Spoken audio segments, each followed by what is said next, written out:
Hi everyone, it's Heather. Welcome back into the Paper Castle and welcome to technique number 3 of Paper Transformed.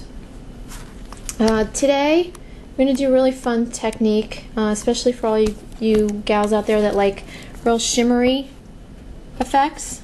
It's one of my favorites. This is called Luminous marbling, and I'm going to show you all the things that you're going to need. You're going to need some dark paper. It's just plain black cardstock. You're going to need a craft mat or something to cover your surface because this can get a little bit messy. You're going to need a spritzer for your water. Either this is the Judykins one, mini misters work fine. You're going to need a paintbrush and just some clean water to rinse your brushes out with. You're going to need a few colors of Perfect Pearls, and I'll tell you the colors that I'm using in a minute. I also tested this technique with some Lindy Stamp Gang Magical Micas, so you can try it with those too. And the last thing that you're going to need, not the last thing, you're going to need some paper towels. And you're going to need this product from Ranger. It was originally called Perfect Ink Refresher, and now it's just Ink Refresher.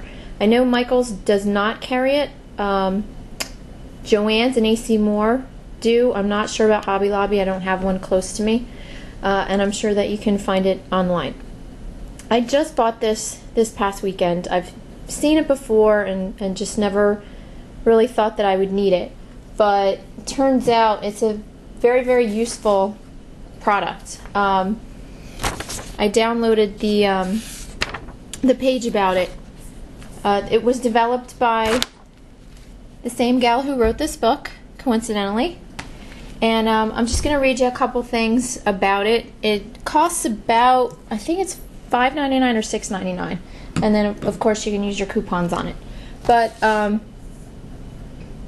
it was developed by Julia Andrus and Ranger to help extend the life of water-based markers and stamped ink pads. She said many times, even when the stamp pads are re-inked, the pad does not spring back to life. She discovered that often the pads needed moisture and not more pigment, and it also seemed a waste of pigment to saturate the pad when replacing some moisture was also needed. And she said even for water-based inks, water is not a good choice to rehydrate pads because it evaporates and can produce bacteria, and it can also dilute many pigment colors and make some markers soggy. So don't try and rehydrate your ink pads with water. The Perfect Ink Refresher is a combination of mediums and hydrants already in most Ranger ink products, and as well as an anti-fungicide.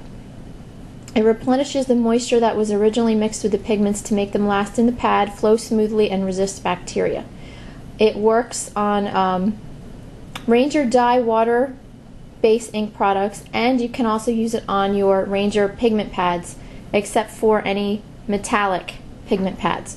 As far as other water-based dye inks and pads go from other manufacturers, she says that most of the time it works, but you might want to test it. So it really does extend the life of your pads and your re-inkers and all that. So it's a really great product to have. It tells you down here how to rehydrate your water-based markers, your stamp ink pads, and then today I'm going to use it as an art medium. And I'm going to put the link for this page down below so you guys can refer to it. So let's get started. You're going to take some black cardstock and you're going to spray it with the ink refresher. And you don't need a lot of it. And then you're going to kind of lightly buff it into the surface with this paper towel. And what this product does, it kind of has a slightly oily residue and makes the colors that I'm going to add kind of float on top of the paper instead of sink right into it. This one might lean a little bit more.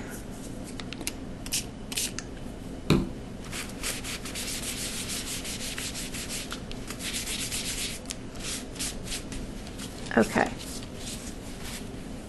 Now, what I did before I started filming this was I took some of my Perfect Pearls and some of my Lindy's and mixed them with water to make some paint. This is, let's see, this Perfect Gold, Turquoise, Berry Twist, this is Kiwi, this is Forever Violet, Forever Blue, and Forever Green. These are all Perfect Pearls. And then these are Lindy's Magical Micas. There is Ramblin' Rose Pink,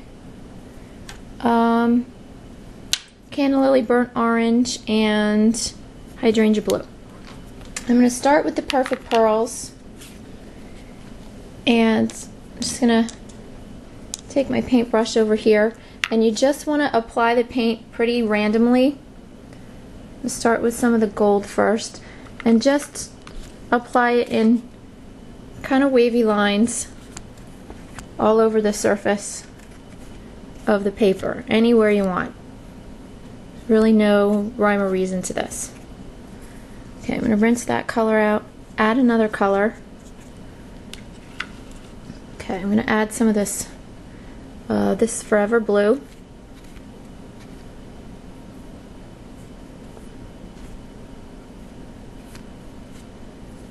Okay, I'm going to add some of the Forever Violet.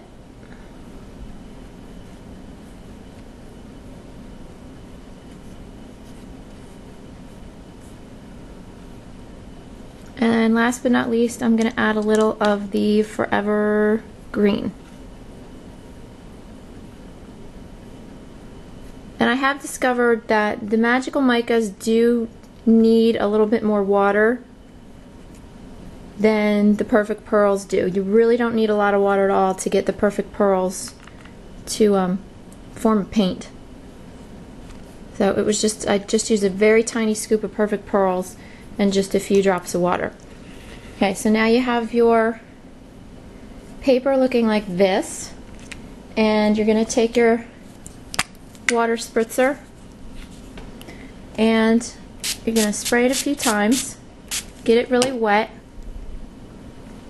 and then you're just going to start turning this and letting all the colors kind of bleed into each other. And this is the reason you need the mat down here, because you might get some dripping off of the surface. If it's not rolling around on the paper as much as you want, you can always add a little bit more water. Okay, and now you're going to take a dry paper towel, crumple it up, and I think it might work better with kind of the more economy paper towels like from the dollar store, because they're a little rougher. They might give you a better texture. These are Viva paper towels, and they kind of give a smoother texture than what was pictured in the book. But basically you're just going to pounce on this. Don't pounce on it too much, because then you'll muddy up the colors. I think I need a little more water over here.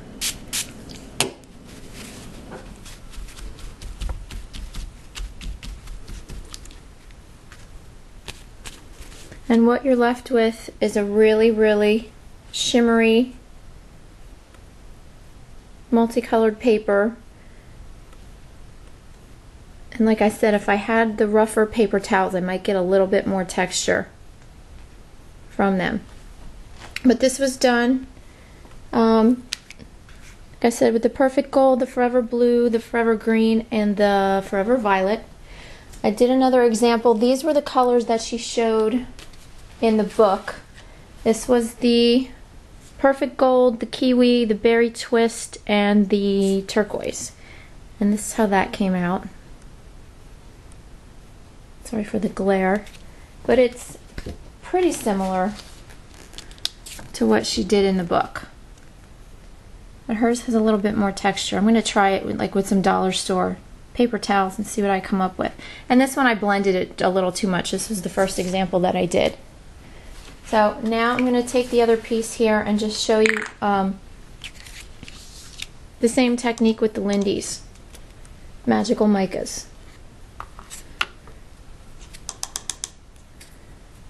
This is the Ramblin' Rose Pink.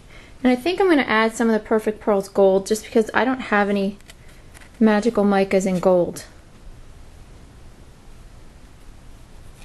And the gold really does add something.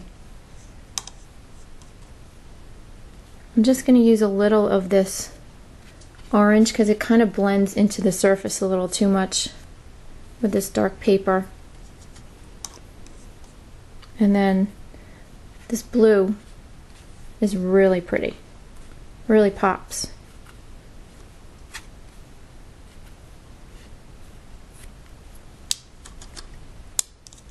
Okay, I'll just add some gold.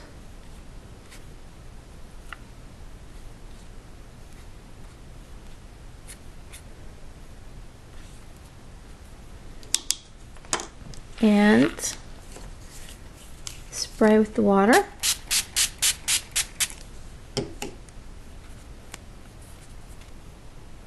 You can see, you can't really see it on camera, but it's so shimmery. It's just like the colors come alive and just start dancing around on the paper.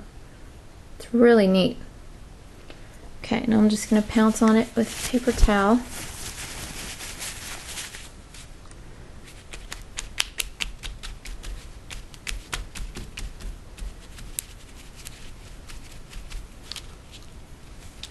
Okay, and there you go. Very, very pretty. So that's the technique for today. Very, very simple. And if anyone has any questions, please let me know. And I'll be back in a few days with another video. I still have a few lace bundles for sale if anyone's interested. And my next video will be the shipping video I promised everyone for eBay. So thanks for watching, everyone, and I'll talk to y'all soon. Thanks. Bye.